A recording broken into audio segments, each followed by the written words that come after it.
I was just wondering how much during the mixing process there was like how many loops of mixing were made, and how much did the band participate in the decisions? The way I tend to work is I'm based at a studio called Real World, which is Peter Gabriel's studio. It's in the English countryside, and it's about I don't know, maybe 150 kilometers from London. So often people aren't actually able to get to me, and so I will work pretty much by myself. Certainly on these records, because I was involved in the production, a lot of that time was just me.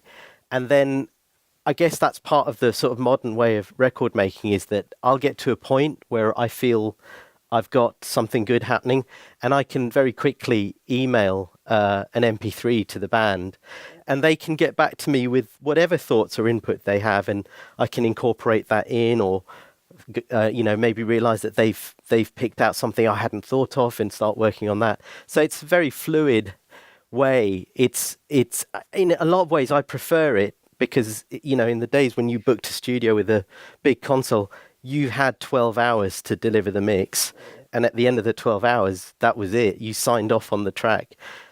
Whereas now it's a much more collaborative effort, and I tend to prefer that. But I'm on my own for a good chunk of the time, and then near the end of the process, I will send them mixes. They will have a chance to listen to them in their car, or whilst they're dropping their kids to school, or in their at their home stereo, which they know the sound of because that's what they listen to all the time. And then they can come to me with a specific set of requests or comments. And so that final process probably only takes a day or two. For a 10 or 12 track record, we'll just go through a song in an hour and be able to incorporate. Sometimes it's quite simple. Sometimes people will just say, I can't hear my guitar. And, you do a version that is a compromise, that they're satisfied that it has the elements that they're looking for. Sometimes at that point, I've worked on a track for so long, as long as it doesn't change the intention, I don't really mind if someone, turns something up. I quite like that, actually. If you listen to some Beatles records, there are points in the track where the flugel line is so loud, it like pops out of one speaker. But that actually becomes something that you look forward to as a listener, even though maybe technically you could say, well, that's wrong, that's not the right way. But it becomes a characterful part of the song. That mixed decision becomes part of it, and so I love that sort of stuff. Yeah. I'm trying to think of other interesting bits on here that I can play you. Let's look at the drums. So I can play you. Let's mute all these bits here.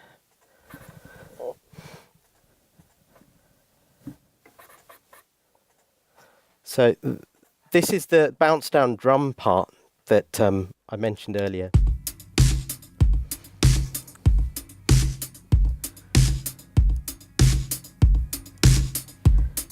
And again, it has my favourite pull tech. That's without the pull tech, and that's with it. So that's adding something nice. There's also the mid-range, I think probably to bring out the 5K, to bring out some of the snare. And then I had a precision limiter on it just to keep the drum part really solid. But that's a stereo bounce down, so I couldn't really change any of the elements within that. I committed to it, and that was it. And then obviously I can see here that I've added a separate kick, which is a sample, just to kind of center. And I'll mute that so you can hear what it's doing. So that's without the sample, and that's with it. It just adds a little bit more body and a little bit more presence. And then there's also another favourite of mine is the EMT 250, which Are you guys familiar with this? It's a great sounding plugin for reverb, and I'll feed that in so you can hear.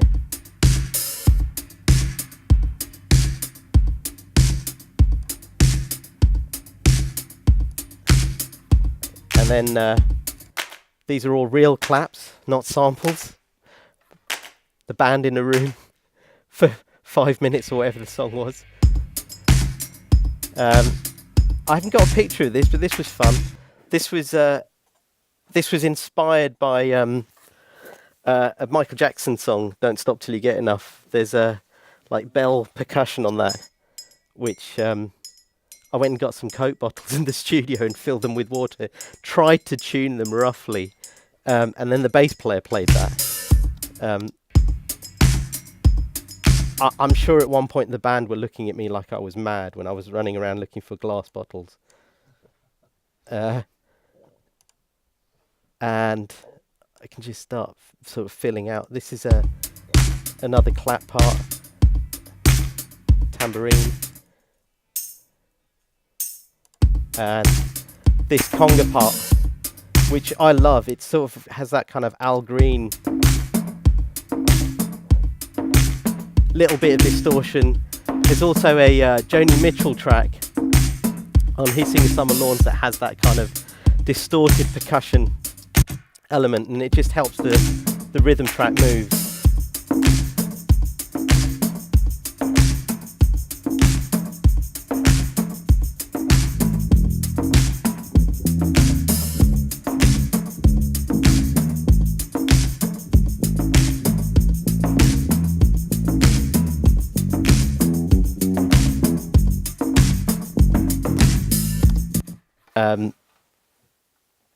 Yeah. Any questions there, Dennis?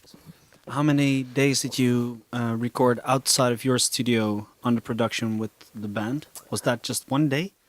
For this song? Yeah, with the strings and the percussion and. The strings were done in 3 hours for the entire album, which was I think they played on 6 songs, but they were reading, so the arrangements were done and they were reading the score. I don't know if it's the same here, but in the UK, you book musicians a session. If you say you book for a session, that's 3 hours is one session, and we only had enough budget to book them for 3 hours. So I had to work really quickly in someone's living room and get 6 tracks recorded.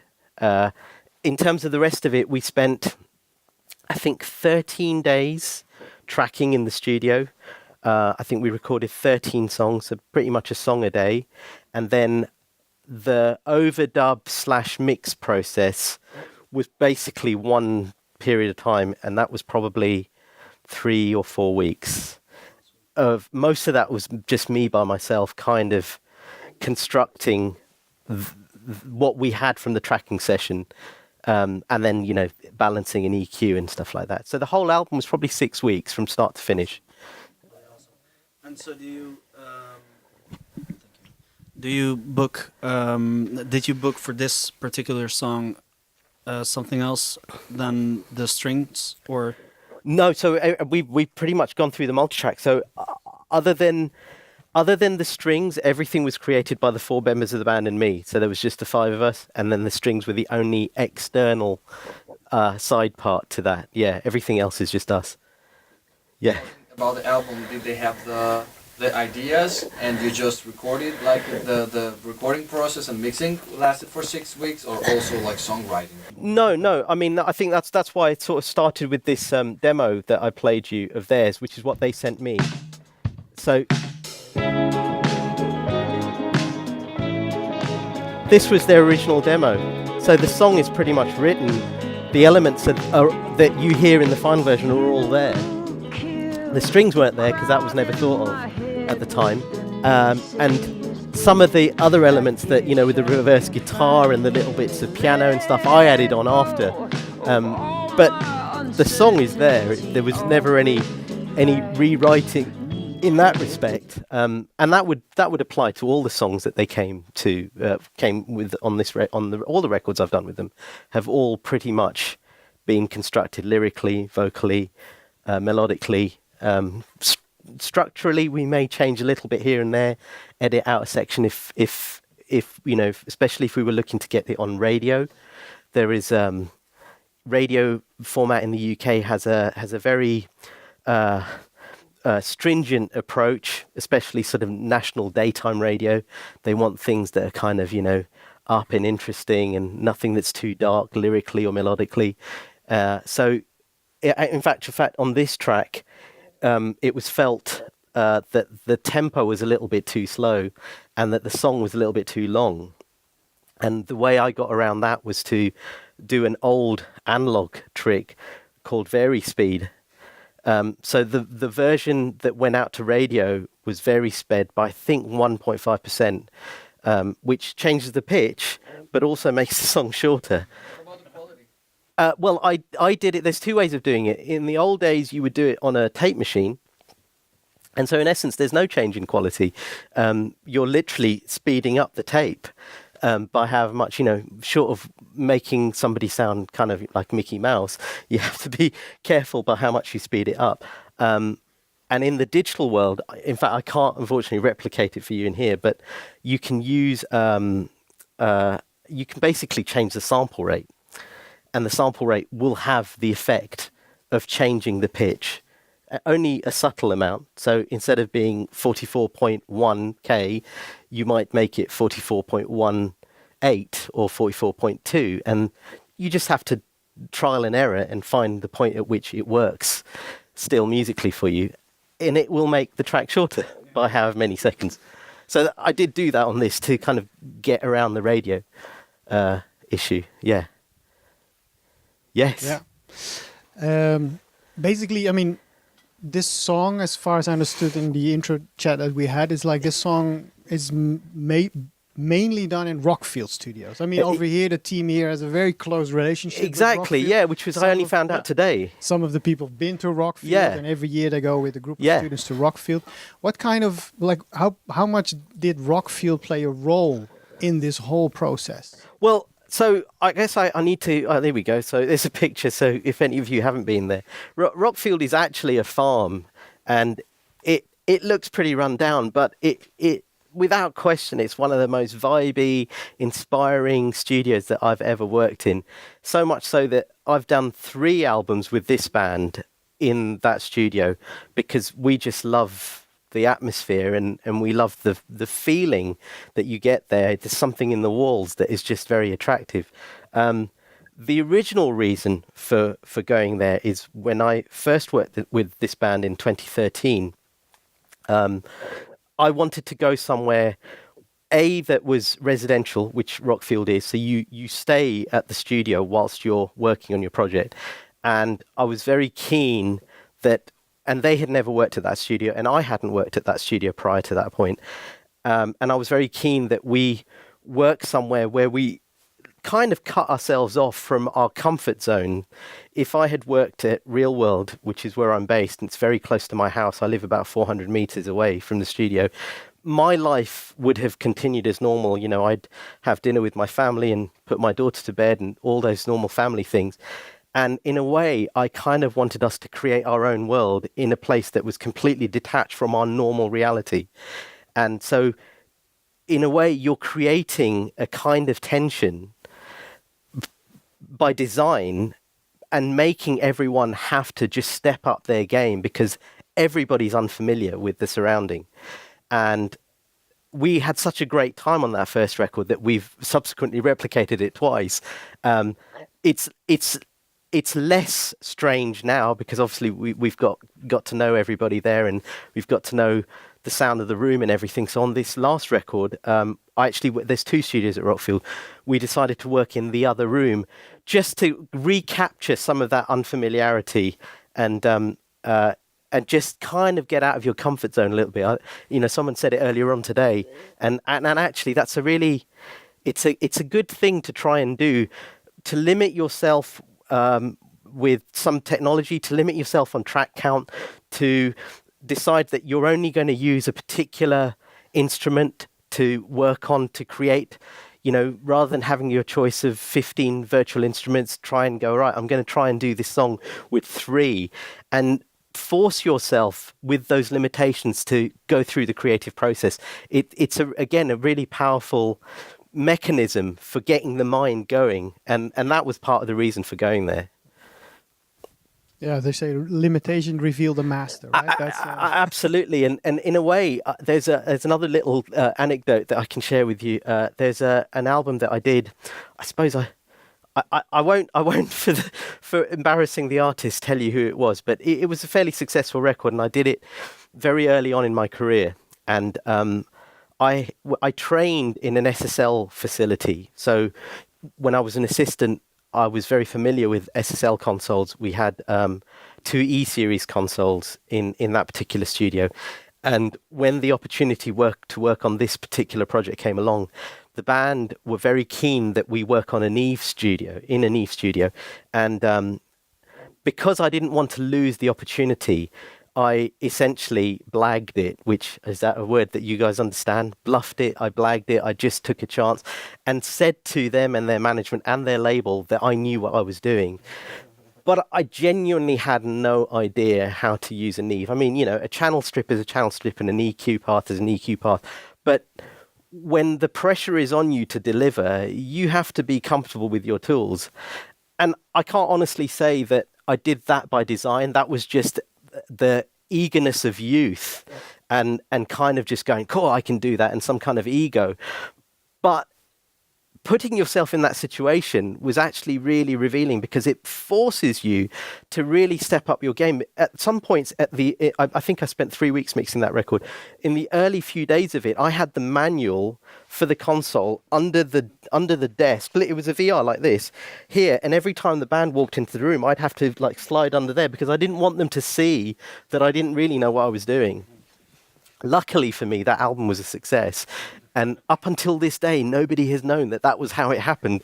But what I'm trying to get across is that sometimes putting yourself in a difficult situation you will find an inner strength that you never knew existed, and you sometimes have to force that. But yeah, it's a good lesson. But you also have returning clients, right? Sort of Yeah. like that come to you specifically. Do you have an idea like what is it? Why they come to you? That would be a question you would have to put to them. I would hope it's that I try and listen. I don't have a sound. I hope I don't have a sound in that you can easily identify, you know, he's just using that trick again and again. I try and do something that's relevant to that artist, and I hope they recognize and appreciate that. And maybe that's what keeps them bringing back. I genuinely don't get obsessive about details. You know, all this technology is great, but ultimately it has to serve the song, and you try and keep that in mind and not get too focused on how brilliant the gadgets that you have around you are. And as long as the song is what's doing it, it doesn't really matter whether you've got, you know, a tube compressor of some significance or not. It's nobody listening to it is going to care. So maybe some of those things, I hope, is what keeps people coming back. So yeah, maybe because you find something else, something new every time. And right? maybe and I'm also the best guy in my price range. Okay, that's a good one. But maybe there's another question that tabs along to that from Michiel Kleine. He asks like, which decisions do you make to create a specific sound for a song? That it's hard to answer directly. In a general way, it's specific to the song, but maybe I kind of hope that I've been able to illustrate a little bit, because you could sort of see the journey from the demo to how I did it, trying to capture all the interesting elements that were in the demo, keeping those musical ideas, but enhancing them and making them stronger, hopefully, in the final version. So that's kind of how I try to do it. It doesn't always work, but you have to kind of step outside there and do your best. Sort of like, okay, so in this whole project, you've been sort of involved from the beginning, even in the creative process. But if somebody sends you basically a song, tracks and stuff without your involvement, is there a different approach? Yes, because I'm in a situation like this, I'm key, like you're saying, to all the processes, the recording, down to choosing the microphone. On these specific records, we for various reasons, we work without an assistant. So every cable on these sessions I plug in, there's only the 4 members of the band and me, there's nobody else in the room. And so it requires me to do a lot of the legwork. And I enjoy that, actually. It means it's kind of rewarding at the end of it when it's all finished. You're like, every single thing that you're hearing, I had a hand in doing. If it's a situation where you're receiving files, often I don't have an input in any of that. I won't even have heard the track. And so inherently you have a different approach to it. And sometimes bringing a kind of fresh ear, especially if somebody's been working on a project for a number of weeks or even months, you kind of get lost in the woods, is the English expression. And it's hard to see where the track can go. And sometimes having someone unconnected with that process, who you have, there's a degree of trust that you have to have in what they do, and hopefully people have that in me. And you can make decisions, using your mute buttons and trying to create something that you hope enhances the track. And sometimes that works and sometimes that doesn't. And sometimes they just basically want their demo, their rough mix, but just to sound a bit better.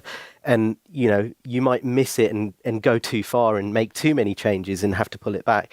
And that you have to judge in terms of your relationship and keep communicating with the client and making sure that they are either on board with your ideas or you're respectful of what it is that they want, even if you don't necessarily agree with it. So there's the sort of diplomatic balance to be had there. Yeah. Actually, I mentioned this to Christian from Universal Audio earlier on. There's sometimes with budgets being what they are, people aren't able to record drums, specifically drums, in maybe the most ideal situations.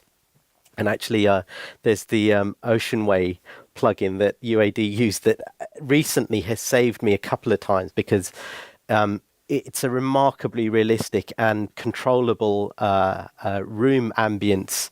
I don't know technically how they do it. It's not a convolution reverb, I don't think. It's a dynamic room modeling, but it's genuinely saved me in terms of being able to get a sound that wasn't in the recording, and I've been able to create something that even the client was kind of taken back by. Was like, well, I always wanted the drums to sound like that. How did you do that? So it's learning to find where you can add some value to it and where you might want to just hold back.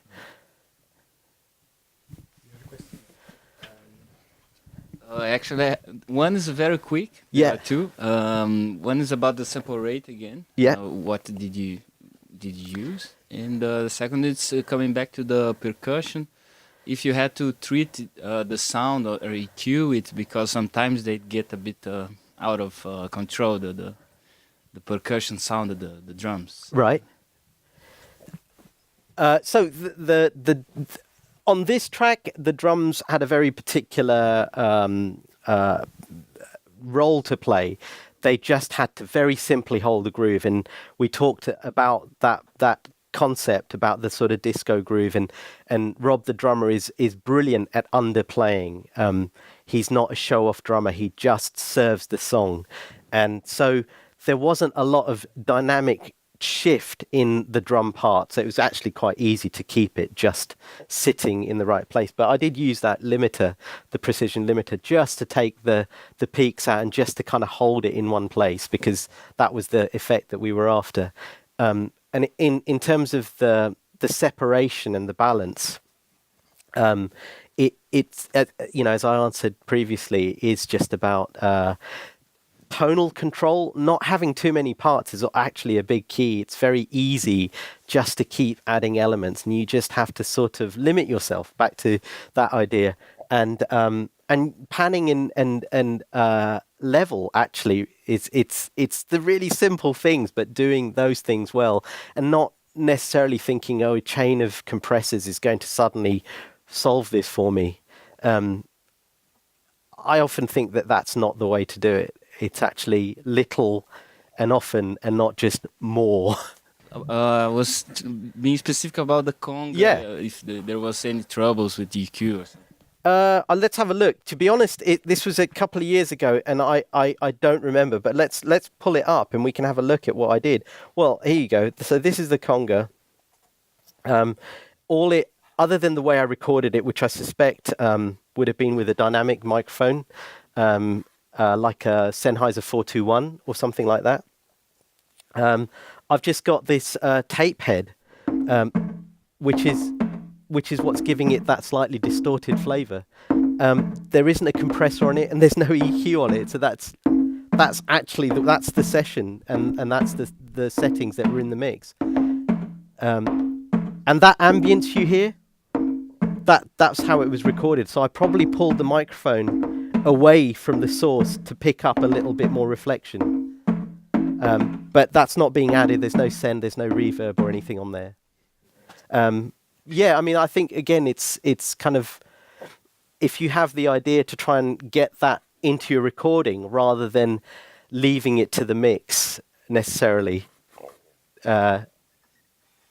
as often as you can, it's not always possible, try and get the sound at source that you're looking to achieve.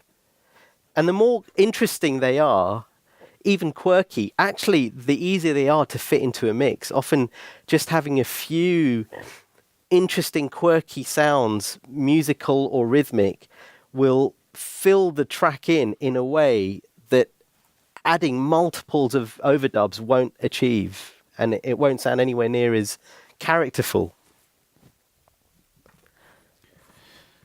You use a lot of like terms like that. I noticed, like sort of like, you know, character and texture and stuff. Could you say that you really, it's for you, is really like an organic way of mixing?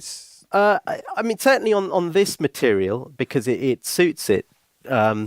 It's not all. I mean, if I'm working on something that's particularly electronic, I'll still approach things in a similar way. So I think maybe you're right. Yeah, I've not really thought too much about it, but maybe that's just an inherent approach that I naturally fall into. Yeah, looking to create things that just have some interest to them beyond just sounding good, that have some interesting quirk or texture. Yeah. I think that definitely, which is why you'll find that there's a lot of saturation or colory type things that are going on in the mix. Definitely. And sort of like, if you look at, I mean, like, do you have some finishing touches when you come to when you came to the final stage? Yeah. So I mean, like I say, this was all mixed in the box. So you can look at my mix bus here. And there's quite a lot of it going on. Let's even make it bigger so you guys can see. So I'll open up all the plugins. So there's a multiband. There's a Massenburg EQ that I've just got 2 notches. Very, very simple, not even a dB.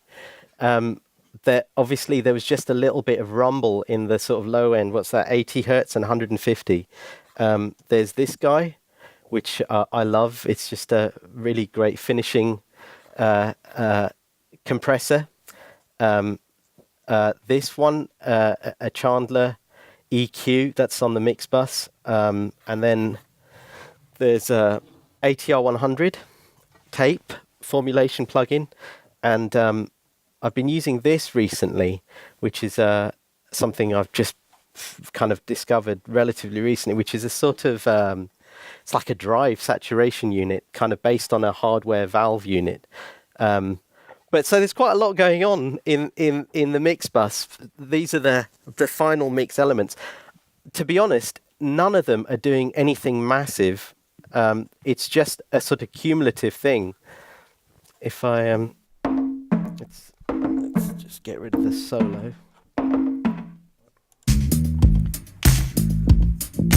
I mean, you can see on there's not even 2 dB of gain reduction happening. Let's put all the elements back in. I'll unmute everything.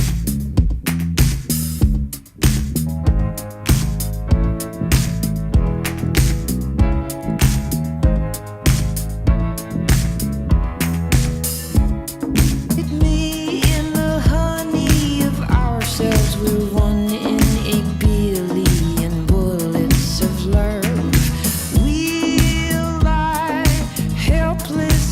Yeah, I mean, you know, the compressor's not really working particularly hard there, but it's a cumulative impact of all of those elements over the mix. That's a key. Actually, one thing we discussed also earlier on that might be worth pointing out is gain staging, which is something that I kind of focus on, coming from this sort of environment of hardware. Where all of these units, everything that you've got in the rack here, they were all designed to one format, one standard, one operating level standard. And as we've transitioned into the world of DAWs and digital recording, some of that seems to have been lost. And again, it's a really simple thing, but just keeping your levels fairly conservative all the way through your recording chain, not recording every overdub at full-scale digital level, will have a massive cumulative impact on the quality of your recordings. And I checked with the guys at Universal Audio earlier on, because I had always thought that this was the case, but they confirmed it, that when they model, you know, the Manley or the 1176, they model the input and output operating levels of those original gold master units, and all of those units are operating at +4. So there's a kind of sweet spot inherent. If you send a signal that's too loud, you'll effectively have to compensate by reducing the input massively, and then you're out of the sort of sweet spot of that device. So just keeping an eye on your levels, your recording levels, and then any bussing that you do and how you chain things or group things will have a really big impact. I can show you quickly my master fader again. So when the mix is, let's just alter a couple of levels, and I'll close all these windows.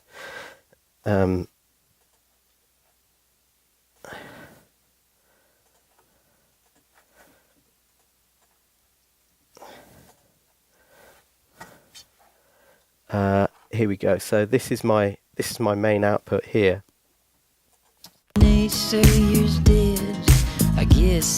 And I've got a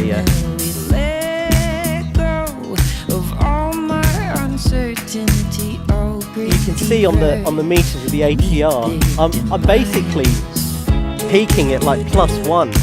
So, you know, I'm not killing the bounced audio level, because mastering can always gain that up and, you know, make it a commercial CD master, massively loud, limited level. But within the session, it's all fairly conservative, even to the point where I'll use a trim plugin on an individual track just to make sure that I'm not too loud. Anyway, let's find a track that has that on there. Let's see. Let's see. There is one in here somewhere. Let's go into this view. Oh, here we go. There's one here on the lead vocal. So there's no massive peaks on there. It's all recorded pretty conservatively because, you know, with these systems, there's such little noise floor. You don't need to smack your level to gain any benefit from doing that. So gain staging is a key thing. I've got this little plugin that I use. I mean, I think there's a few more on the market now. That just let's see if I can find one. Where is one? Oh, there's one on the master fader. Here you go. It's just a little VU meter, and there we go. I guess I can finally let go. It just lets me see the level on the input and output side of, so even after all my plugin chains on a specific group, I'll put that over just to make sure that I see where the level is and I'm not smacking it through, you know, however many plugin processes I've applied. That one's at -18. Yeah. To 0 VU, yeah. Okay, well, I think we reached the 1.5 hour of talking. Oh, right. I think we can keep on going. Yeah, we hours. could, absolutely. So thank you very much, Pleasure. Ali. Thank you for everybody watching. And, well, stay tuned for the next serious sound sessions and these videos of the edits of these live streams. Excellent. Okay, thank you very much. Great. Thanks.